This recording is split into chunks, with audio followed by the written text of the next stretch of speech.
This was my cue to go retrieve the newspapers off the front step, the Sunday Chicago Tribune and New York Times, respectively. At the time, I didn't grasp my father's subtle lesson on who I am, but that's mostly because I'm not too bright, not because he wasn't trying to tell me. Read the Trib to know your neighborhood, he told me. Know your home, know your neighbors, know your politicians, and follow your teams with all your heart. Because no matter where your life may take you, you're never more than a Cubs game away from coming home. The Times is the paper of record, mijo.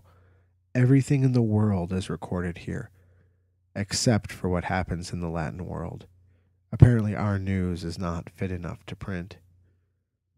Our news.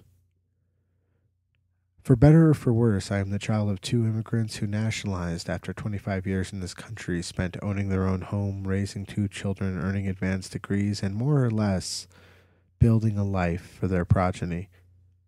But through all that, they never lost sight of who they were, nor did they let me or my brother ever forget we were Latinos.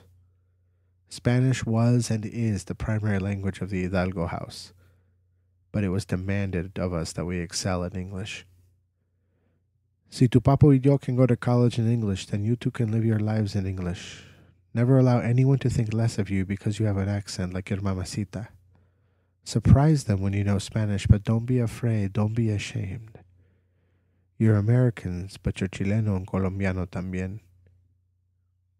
Unfortunately, this isn't my mother's story, so she'll have to go back to the sidelines for now.